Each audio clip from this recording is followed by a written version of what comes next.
नमस्कार दोस्तों, मैं लोकेश सैनी स्वागत करता हूं आप सभी विद्यार्थियों का साइंस क्विक रिवीजन की इस सीरीज के अंदर। और जैसा कि आपको पता है, हम कोई भी टॉपिक होता है उसका क्विक रिवीजन करते हैं। सिर्फ कम समय में उस टॉपिक से जुड़े हुए लगभग 15 से 20 क्वेश्चनों के बारे में देखते हैं। तो उसी श्रृंखला में आगे बढ़ते हुए हम पोषक पदार्थ हैं, उनमें हम कार्बोहाइड्रेट, प्रोटीन, विटामिन, इन तीनों का हम रिवीजन कर चुके हैं। और आज एक महत्वपूर्ण टॉपिक, उसका नाम है वसा, यानी कि मानव शरीर की सबसे बड़ी पोषक पदार्थ माना जाता है वसा को, यानी कि इससे सर्वाहार्दिक ऊर्जा प्राप्त होती है वसा से। यानी कि वसा से लगभग हमें 9.3 कैलोरी ऊर्जा प्राप्त होती है 1 ग्राम वसा से।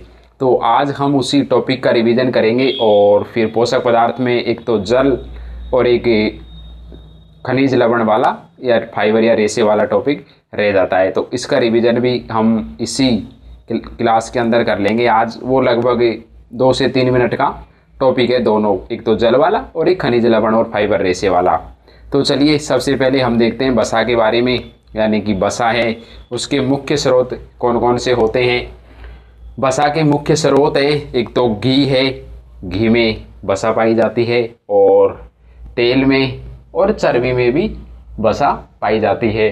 फिर है कि वसा एक कार्बनिक यौगिक है, यानी कि वसा के अंदर कार्बन की मात्रा पाई जाती है, इसलिए वसा को हम एक कार्बनिक यौगिक मानते हैं।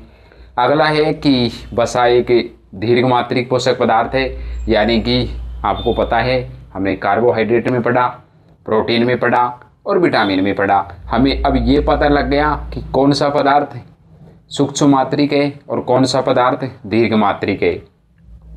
फिर से देख लेते हैं कि पोषक पदार्थ 2 प्रकार के होते हैं, एक तो दीर्घ मात्रिक और एक सूक्ष्म मात्रिक। दीर्घ मात्रिक वो होते हैं जिनसे हमें सर्वाधिक ऊर्जा प्राप्त होती है, यानी कि लगभग हमें 90% ऊर्जा दीर्घ मात्रिक पोषक पदार्थों से प्राप्त होती है, और लगभग 10% ऊर्जा हमें सूक्ष्म मात्रिक पोषक पदार्थों से प्राप्त होती है।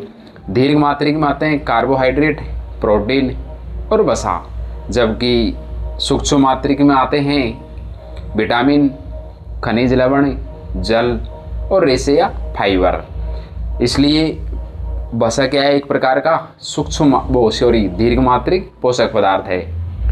अगला देखेंगे कि वसा का कार्य क्या है। वसा ऊर्जा प्रदान करने में सहायक होती है, और वसा की जो मूल इकाई है वो वसीय अम्ल प्लस ग्लिसरॉल होती है, यानी कि वसीय अम्ल और ग्लिसरॉल होती है। इसमें वसीय अम्ल के 3 अणु होते हैं, जबकि ग्लिसरॉल का 1 अणु होता है। वसीय अम्ल के 3 अणु होते हैं इसमें, और ग्लिसरॉल का 1 अणु होता है। हम ऐसा कह सकते हैं कि वसा की जो मूल इकाई है वो वसीय अम्ल प्लस ग्लिसरॉल है, लेकिन इसका मूल इकाई का अनुपात क्या है, तो इसका मूल इकाई का अनुपात हो जाएगा 3:1, यानी कि 3 अणु तो होंगे वसीय अम्ल के और 1 अणु होगा ग्लिसरॉल का, तब जाके इसकी मूल इकाई बनेगी वसीय अम्ल प्लस ग्लिसरॉल। अब हम देखेंगे कि ग्लिसरॉल क्या होता है। ग्लिसरॉल एक एल्कोहल होता है, यानी कि एल्कोहल आप जानते हैं जिसका रासायनिक सूत्र C2H5OH होता है।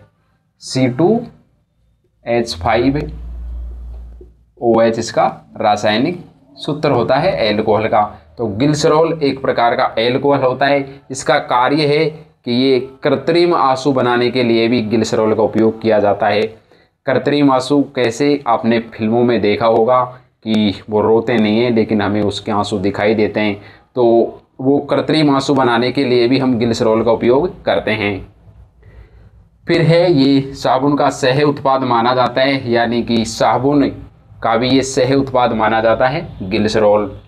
अगला कि साबुन को चिकना और पारदर्शी बनाने में भी सहायक होता है ग्लिसरॉल, यानी कि साबुन बनते हैं उन साबुनों में चिकनाहट और जो पारदर्शिता आती है। आपने देखा होगा साबुन ऐसे होते हैं बिल्कुल पानी की तरह, यानी कि वो साबुनों में ये शामिल होता है एल्कोहल, इसलिए ये ग्लिसरॉल इसको साबुन का सह उत्पाद माना जाता है, और साबुन को चिकना और पारदर्शी बनाने में भी सहायक होता है ग्लिसरॉल। अब हम पढ़ेंगे बसीय अम्ल के बारे में। बसीय अम्ल दो प्रकार की होती है, एक तो संतृप्त बसीय अम्ल और एक असंतृप्त बसीय अम्ल। संतृप्त बसीय अम्ल के बारे में हम देखेंगे पहले कि संतृप्त बसीय अम्ल भी होते हैं जिनमें कार्बन श्रृंखला में कार्बन कार्बन के मध्य एकल बंध दिखाई देता है। इसका मतलब कार्बन कार्बन की जो श्रृंखला होती है उसमें एकल बंध दिखाई जिनमें देता है उन्हें हम कहते हैं संतृप्त बसीय अम्ल।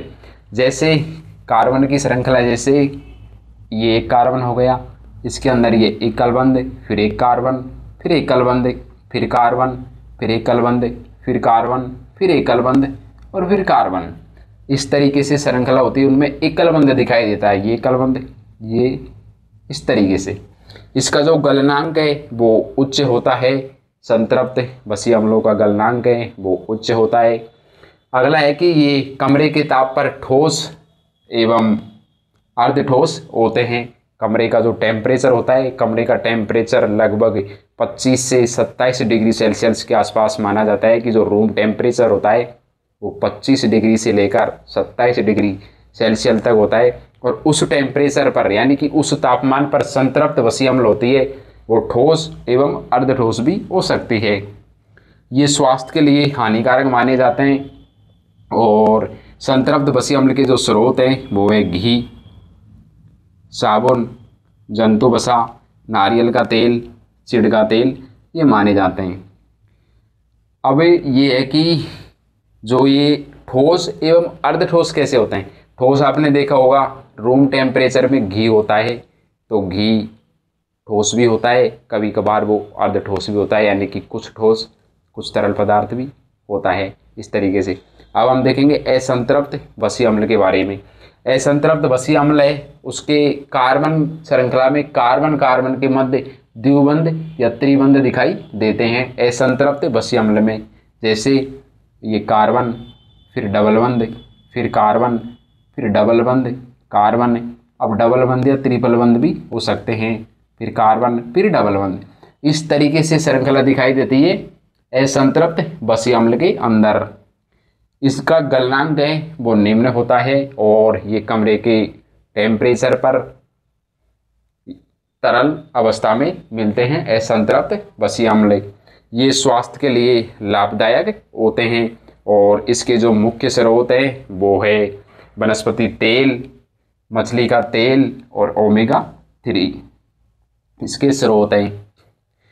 फिर लास्ट में देखेंगे कि जो वनस्पति तेल है उसमें अगर हम हाइड्रोजन मिला दें, वनस्पति तेल में हम हाइड्रोजन मिला दें, वनस्पति तेल क्या है, असंतृप्त वसा है, इसमें क्या मिला दें हम, हाइड्रोजन, किसकी उपस्थिति में, निकिल उत्प्रेरक की उपस्थिति में, तो ये क्या बन जाएगा, वनस्पति घी, जिसे हम बोलते हैं डालडा।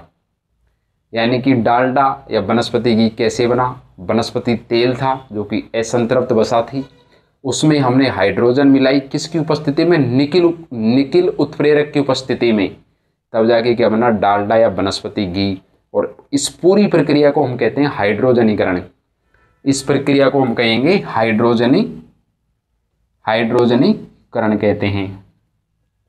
तो चलिए वसा का टॉपिक कंप्लीट। फिर हम देखेंगे एक छोटा टॉपिक है जल के बारे में।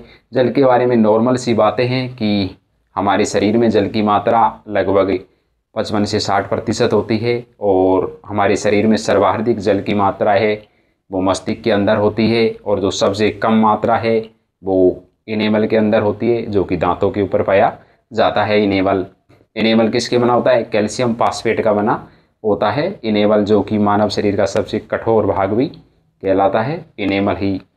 फिर जल का कार्य है उपापचयी क्रियाओं को नियंत्रित करने का कार्य जल करता है, यानी कि हमारी जो एक्टिविटी जो क्रिया है उनको नियंत्रित करने का कार्य भी जल ही करता है।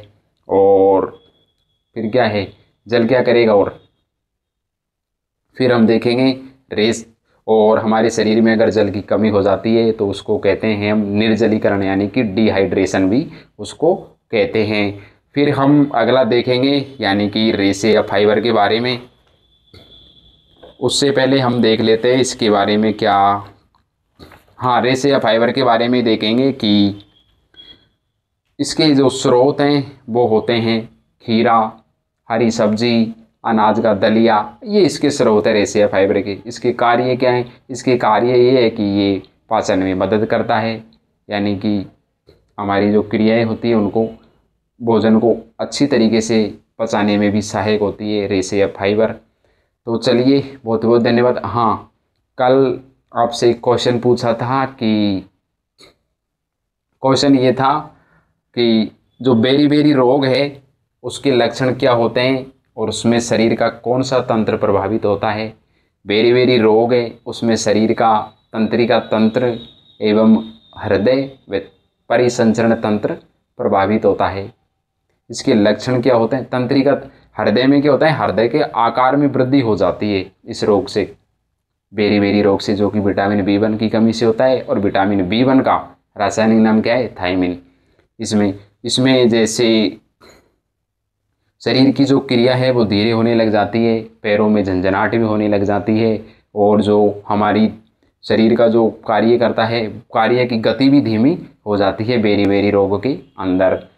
पैरों में झंझनाहट भी होती है, जलन भी होती है। झंझनाहट, अब आपको कमेंट करके ये बताना इस वीडियो के अंत में कि पैर सो जाते हैं, आपने देखे होंगे कभी कभार, तो वो पैर किस चीज़ की वजह से सोते हैं, ऐसा क्यों होता है?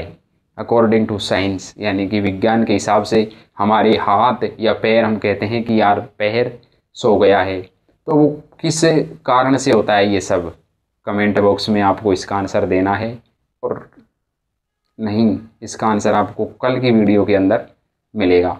तो चलिए, बहुत बहुत धन्यवाद, मिलते हैं कल नेक्स्ट टॉपिक का रिवीजन करेंगे उसके अंदर। Thank you, love you all.